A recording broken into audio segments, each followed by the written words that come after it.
अपनी लिखी कविता आप सभी के सामने पेश करती हूँ और उम्मीद करती हूँ मैं अच्छा परफॉर्म करूँगी।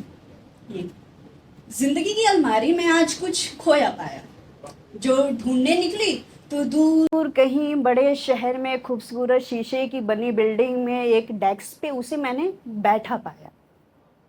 मैं उसके करीब गई और कहा, सुनो, वो जो तुम अपनी भाषा में कहा करते हो ना, क्या लैपटॉप, उस पर वो कुछ खिटपिट कर रहा था। उसने मेरी बातों को अनसुना किया। मैंने फिर भी एक दफ़ा कहा, सुनो, कुछ बात करनी है। उसने मेरी ओर देखा, अपनी घड़ी देखी और मुस्कुराते हुए कहा कि सुनो, अभी वक्त नहीं है, टी ब्रेक, लंच ब्रेक या छुट्टी के बाद आना। छुट्टी के बाद आओ तो वक्त बहुत होगा। बेचारे समय के पाबंद। तभी कानों में गाने के गुनगुनाने की आवाज आई। मैं दूसरी ओर मुड़ी और उसके पास गई। इस गाने का शौक रखते हो या यूं ही गुनगुना लिया करते हो? उसने मेरी ओर देखा, मानो मैंने उसके किसी पुराने गाँव को खुरेद दिया हो। उसकी उंगलियां लैपटॉप पे काम करते करते थम सी गई। उसने मेरी ओर देखा और बड़े प्यार से कहा कि शौक था? हाँ, शौक था। मैं अपने स्कूल और कॉलेज टाइम में बड़ा अच्छा बेस्ट सिंगर हुआ करता था, पर अब क्या? उसने मुस्कुरा के कहा, अब जिम्मेदारियां। उफ, एक समय का पाबंद और दूसरे के कंधों पे चढ़ी हुई हैं जिम्मेदारियां। नजरें उठाई दूर तलक, चारों तरफ बस बच्चे ही बैठे थे। बस फर्क इतना था कि अब वो सभी बच्चे बड़े हो चुके थे। अब उनके हाथों में किताबें नहीं, लैपटॉप्स थमा दी गई थी। अब उनके कंधों पे किताबों से भरा बस्ता नहीं, उनके कंधों पे बस अब घर की जिम्मेदारियां थमा दी गई। अब उन्हें होमवर्क नहीं, टास्क असाइन किए जाते हैं। अब उन्हें अपने बर्थडेज, दोस्तों के बर्थडेज, घर की एनिवर्सरी, फैमिली की ट्रिप्स याद नहीं रहती। अब उसे याद रहता है तो महीने का monthly targets, sales department, office की एनिवर्सरी या फिर बॉस का बर्थडे, मैनेजर का बर्थडे, एचआर को कैसे इंप्रेस करें एंड ऑल। सभी कितने कंफ्यूज है। तभी कोई किसी कैबिन में किसी को डांट पड़ रही थी कि इस मंथ का सेल्स का टारगेट अचीव नहीं हुआ। कहीं किसी कैबिन में एचआर को कंपनी की पॉलिसीज चेंज करने की बात कही जा रही थी।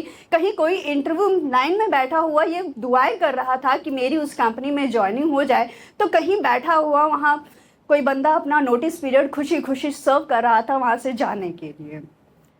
कोई अभी भी ये छुट्टी की एप्लीकेशंस दिए बैठा था आने वाले फैमिली इवेंट्स, बर्थडेज या फिर कहूँ कि आने वाले 2 महीने बाद, 1 महीने बाद छठ पूजा की, कि काश मेरी लीव अप्रूव हो जाए। तो कहीं उदास हुआ कोई बैठा था लीव पढ़ के कि sorry, due to heavy workload your mail is not approved. कितना बदल गए ना हम सभी, कितना ज़्यादा बदल गए। अब किसी को किसी की फिक्र कहाँ रहती है। अब खुद की ही खुशियाँ कहाँ किसी को पसंद आती हैं। सभी बस अब व्यस्त हुए पड़े हैं। सुबह उठना, ऑफिस जाना, ऑफिस से घर आना, और हो सका मुमकिन तो 2-4 आने वाली छुट्टियों का इंतज़ार करना। अब उन्हें इंतज़ार नहीं रहता किसी भी चीज़ का। अब उन्हें इंतज़ार नहीं रहता खुद की खुशियों का। अब वो सब भूल चुके हैं शायद ज़िंदगी की ये भागदौड़, या कहें कि अपने ही खुशियों को ढूंढने में। अब वो सभी बच्चे कुछ ज़्यादा ही बड़े हो चुके हैं।